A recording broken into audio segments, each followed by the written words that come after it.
Hey guys, finally getting around to shooting a video of a truck that I just picked up, well, a couple of months ago. I've had enough time behind the wheel to really get to know it, and these are kind of rare vehicles. In 2010, they only made 48 of these things, and I've wanted one for a long time, and was looking a few years ago and couldn't find one. They're just not readily available. Anyway, I found this one close by, went out, looked at it, and bought it, and fairly low miles, and I've had enough time behind the wheel to really get to know the truck. I drove it 1,800 miles each way from Atlanta to Jackson Hole, Wyoming.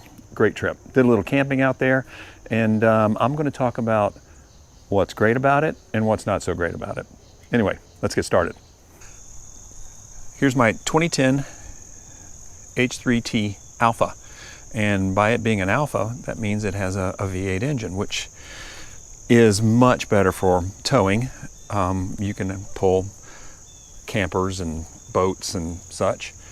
The inline 5, which is on the base model, just doesn't have the oomph I think that you really need, and I've heard a lot of guys in the forums talk about how underpowered it actually is if you have the inline 5. So I'm glad this one is an Alpha. I actually wouldn't have bought it unless it was.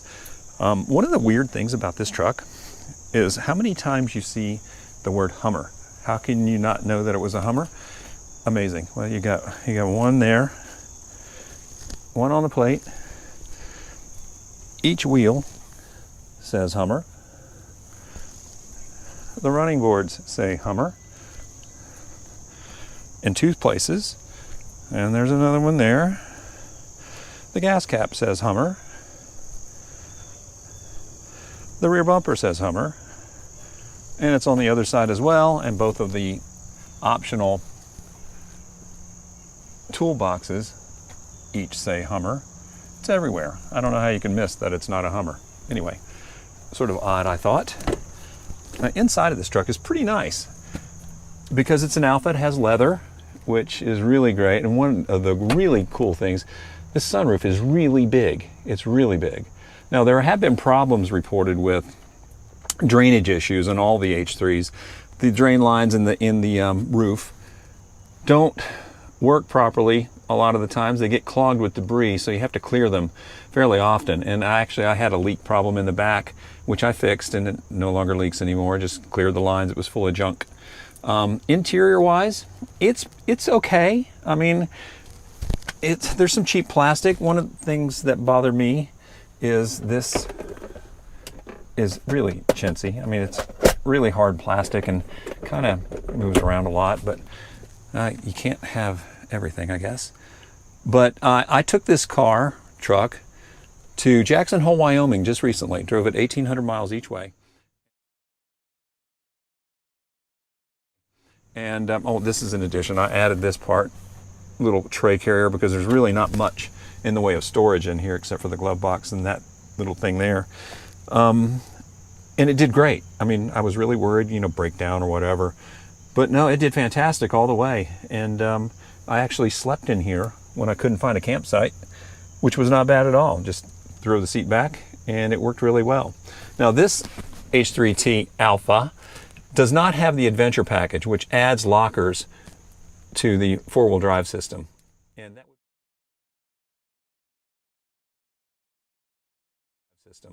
And that would be nice if you're taking it off-road a lot. It would really be nice pulling you through bad stuff. But I have not tested this one yet. But I will soon, I think. It's fairly optioned out with the sunroof. Has adjustable seats that are heated, which are nice. Power windows, power locks, auto headlights, tilt wheel. Stereo's decent, has satellite, which I used, actually activated it for my long trip, which was really nice. Lots of lights inside, and a fair amount of room in the back. It's not bad.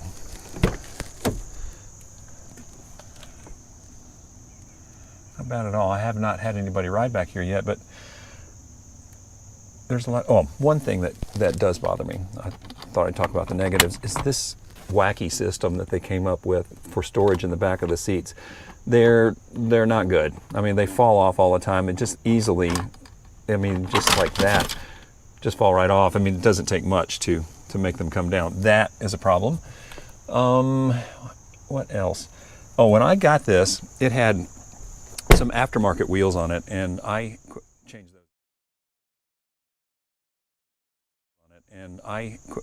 those out to standard wheels and with adventure size tires. The base model comes with a little bit smaller tire, so I put adventure size on here, brand new. I took the chrome bumper off. I just didn't like the look. I'm not going to be pushing down any trees anytime soon, or going through the brush, ever, I doubt. The bed of the truck is about 5'2", and it's adequate. I mean, actually, on my trip to Jackson Hole, I camped back here. I put a truck bed tent on here. It's a Napier truck bed tent for the 5'2" bed, and it fit perfectly. And I'll show you a couple of photos of my setup. My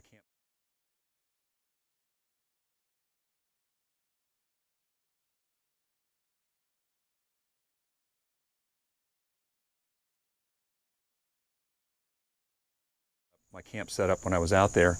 And the toolboxes, I took the toolboxes out, of course. They hold a lot of stuff and got a lot of tie downs, have this rack system for tie downs. There are a lot of aftermarket things that they only made for a few years that are hard to find. There's a bicycle rack, there's a motorcycle rack, and other things that I have not been able to locate, only because they didn't make very many of them. Again, only 48 of these things were made in 2010, and then they killed the brand. But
If you look at the styling of this truck, it's nice, and actually it looks a lot like a Jeep Gladiator. When I'm in traffic and I pull up next to a Gladiator, the guys will look at it like, what the hell is that? Because you don't see these very often. Now,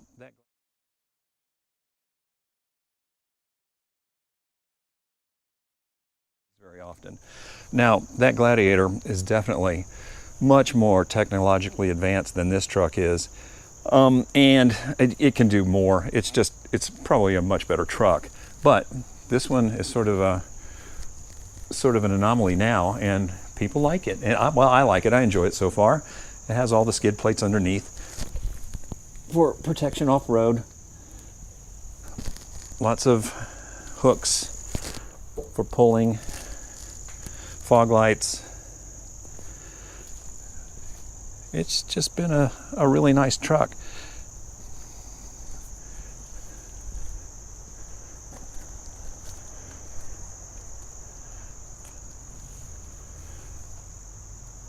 Well, that's a quick overview of this little thing, and hopefully I'll do another video of me taking it in the woods and seeing what it can do.